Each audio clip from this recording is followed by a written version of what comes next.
Well, what's up, my friend? Welcome back to another great video. I'm going to try and make it great. And today I want to talk about something that may on the surface seem kind of foo-foo-y, but in reality, it's a question that a lot of people have. And it has to do with starting your own business, coming up with that idea, coming up with that passion, and finding that thing that you're supposed to be doing with your life. And I've been getting this question more and more as we're finding more people out of work because of COVID and all the things associated with that. And yes, I know I'm as tired of saying COVID-19 and hearing it as anybody else. But the fact is we've got about 42 million people right now who are on unemployment, and that is only likely to rise given the current state of our economy and the fact that eventually all this government money that they're handing out at the federal level for unemployment is going to go away. And the question becomes, and the question I'm getting is a lot of people coming to me and saying, okay, Jason, I get into this idea of controlling the source of your income. I'm really big on that. I think it's really important that you be in control of where your income comes from, that you are not reliant on a boss or a company or somebody else to provide for your family. And they're saying, I'm on board with that. But I don't really know what to do. What business should I be in? I don't really know what rare and specialized skill I have. And of course, my response to that is always the same. It says, listen, if you don't know what to do right now, then I say you start an information business, or what I call a knowledge business. I've been in the knowledge business for about 15 years. I think it's the greatest business that anybody could start. Number one is you get to spend your life helping other people get what they want and helping other people grow in their knowledge and skills. And secondly, is it's very lucrative. The profit margins can be really good. And I'll put a little disclaimer underneath the video here, results not typical and all that garbage. But as it goes, because it can be done from home, frankly, it can be done from anywhere, you have a little bit more control over how much profit you can take out of that company. So based on all of that, I said, well, if you know nothing else, get into that business. And then the question always comes, well, Jason, I don't really know. I've been a truck driver for years, and I don't really have any rare or specialized skills. And so what should I do now? And the answer I give them is well, go and get some skills. But I find that that's a lot more difficult for people to stomach than just sharing a story with you. So back in 2005, I was working or 2004 rather, I was working as a sheriff's deputy on the night shift in Olathe, Kansas. And I was hating life, absolutely hating life. I'd been in the Marines and I'd done a really specialized job called Force Reconnaissance. I did counterterrorism, hostage rescue, deep reconnaissance, all that high-speed, low-drag stuff. It was really cool. But the problem with it was when I got out of the military, that didn't transfer. Really, the only job I could get was working as a cop. And I didn't really want to be a cop, but I was doing the job because it paid the bills and I had to provide for myself and my family. And I find that most people in the world are really living in that kind of limbo where they don't really like what they do, but it's kind of the trench that they've been put on, and getting out of that is going to require a massive amount of effort, and they're going to have to upheave their lives, and a lot of people just aren't willing to do it. But I still had this really rare and specialized skill that I wanted to try and use, and so I got a call from a friend of mine who said, hey, we're in Afghanistan. Iraq at the time, then later Afghanistan. And I'm doing security work for the government. Would you like to come over and help me? It'll pay you $15,000 a month. Well, at the time, I was making something like $3,000 or $4,000 a month, and I was working 60, 70 hours a week of overtime. And so I said, yeah, absolutely. I will gladly go and work for $15,000, get shot at for $15,000 a month. And at the time, the only thing I had in my brain was, okay, this will give me some money. And if I have some money, maybe I can make some different choices. At least I'll be able to pay off all my bills and get rid of all my debt and to have a little bit of money in the bank. And right now I'm basically living paycheck to paycheck. So I go over and I start doing security work. But very quickly I realized, this isn't what I want to do long term. I'm probably going to get killed, or at the very least, I'm going to be some transient who travels the world and never gets to see his family, who's always in the worst places on earth. And I said, I don't want to be that guy. And so I asked myself a really important question. I said, well, what would I do if if there were no obstacles? If I could wake up every single day and do one thing, but I had to do that thing every day for the rest of my life, what would I want to do? And I got to thinking about it, and I decided I wanted to work in the financial industry. I didn't know where or how, but I'd always had an interest in the markets and in trading and investing. And even though I'd never had two nickels to rub together, I always had an interest in it. Now I had a little bit of money and I had some time on my hands. And so I started looking at it. I said, well, that's a great dream, Jason, but you don't know anything about that. And so I thought, well, I got some money and I got some time. I think what I ought to do is I ought to go out and I ought to learn as much as I can about the financial markets. If nothing less, I'm gonna learn enough that maybe I can get a job as a broker or something like that. And so for the next 2 years of my life, 2.5 years of my life, I did nothing but study the financial markets. I studied night and day. I spent 10 to 12 hours a day in front of a computer screen looking at stock charts and watching how they moved and paying very close attention to the news and how the news and central bank decisions affected markets and different stuff like that. And after about 2.5 years, I had gotten good enough that I thought I could make money for myself and for other people. And so I decided I would start a hedge fund, right? That's the thing that you do when you're a pretty good trader is you start a hedge fund and you raise a bunch of money. Unfortunately, I realized that starting a hedge fund was not quite as simple as I had hoped, and it was going to be very expensive. And although I was making really good money, both in trading and also in my overseas job, it wasn't enough to overcome the financial hurdle of setting up a hedge fund and paying all the regulatory costs and everything like that. And I didn't see any way that I could do it. The second problem is that I figured I'd have to have about $10 million under management in order for me to replace the income that I was making as a contractor. And while $10 million doesn't seem like a lot of money if you're, when you've got these big hedge funds out there that have billions of dollars, it was very, very difficult to get that initial seed capital. I started asking around and talking with some funds of funds, and I won't go into the details, but even with a great track record, you have to have a certain amount of money under management, typically around $20 to $30 million, before you can go after any big money. It's really funny to say that, but that's really the way it works.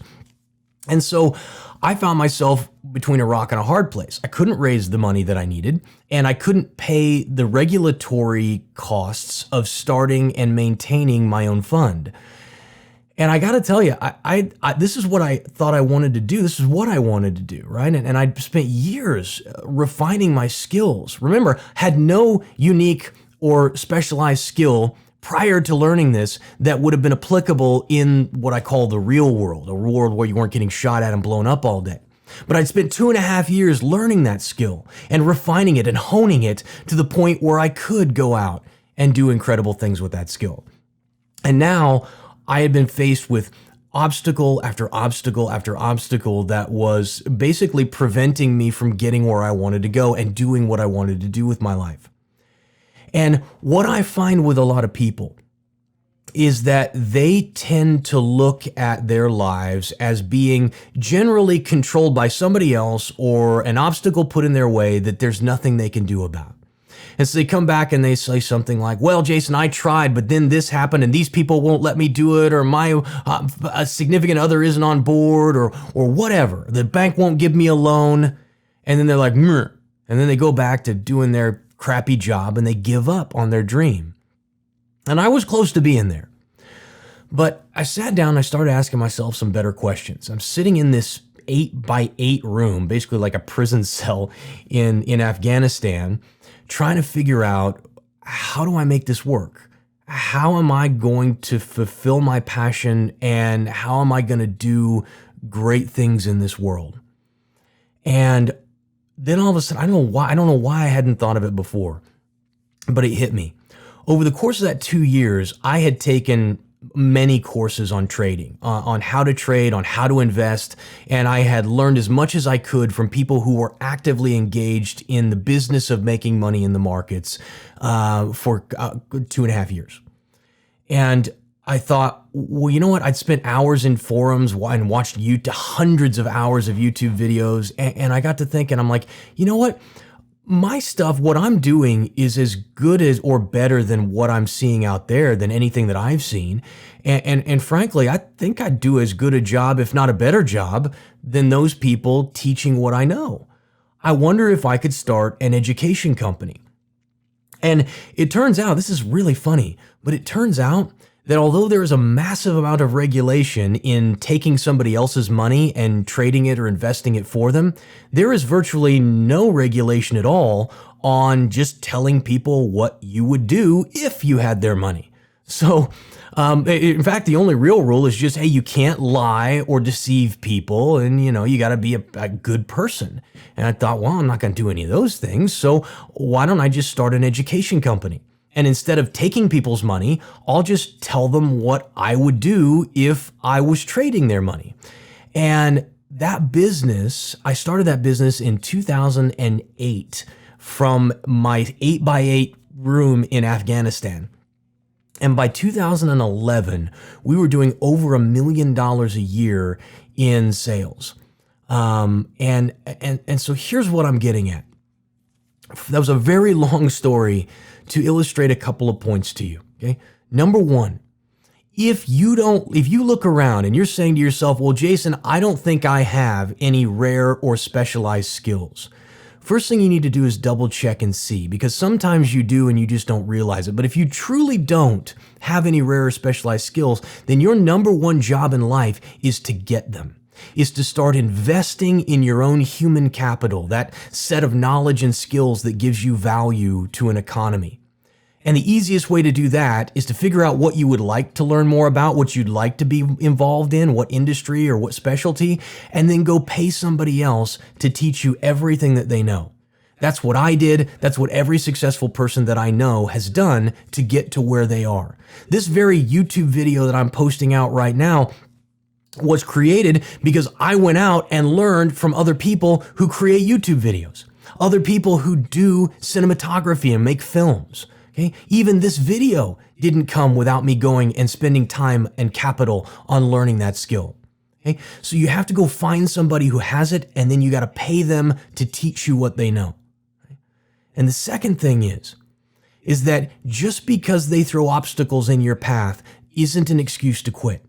We all face adversity. We all face obstacles. And if you choose to allow those obstacles to be the deciding factor in your life, you are relinquishing control over your future.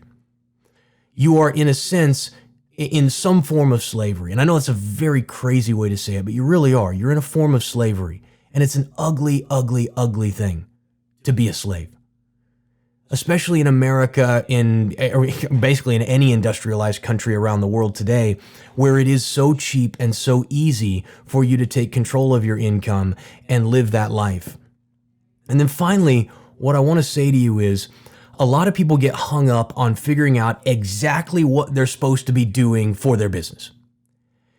And unfortunately, you may not actually know until you get started. See, my first business was teaching traders and investors how to make money in the markets.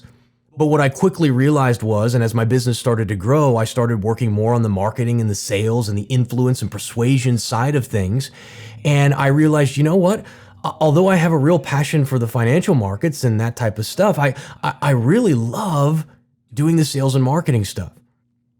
And so 8 years later, after I'd started that company, I ended up turning it over and walking away and starting a new company where now I get to work with entrepreneurs like you every single day, teaching them what I've learned over the last 12 years about how to market, how to brand, how to sell, how to communicate to be more effective and to build a business that they can be proud of. And that's, if I had sat around stewing about what the perfect business was for me to start, I would have never gotten started. See, it's okay to get started and then realize, you know what, that's not what I want. I thought that's what I wanted, but it's not. And so now I'm going to go over here and I'm going to try this because I've learned a little something now about business. And I've learned about what I'm passionate about and about the things in that business that I really enjoy and the things that I don't enjoy. And you know what, instead of doing this that I thought I wanted to do, I'm going to pivot and I'm going to do this over here. Because now I have that education and that life experience to know exactly what I want to do. So guys, I hope that this was helpful for you in understanding how to decide what you should be doing. As I said, I think the knowledge business is the greatest business in the world. And if you would like some help with that, if you'd like to understand and help building a knowledge business, if you've got an idea and you think, you know what, I think I could teach some people some stuff. I think I have that rare and specialized skill that other people would value and would find value in and would pay me to learn, then I want to give you some help with that. I want you to go to controlthesource.com, right there, wherever it's coming across there, controlthesource.com, and watch the video that I created for you there, because I think that's going to help you immensely in getting off the ground and launching that first business. And if you got questions, please post them in the comments. What do you want to learn more about? What are you really struggling with? And again, don't forget to hit that like and share button, hit that subscribe button so that you never miss one of these videos. Guys, thanks so much for watching. I'll talk to you soon.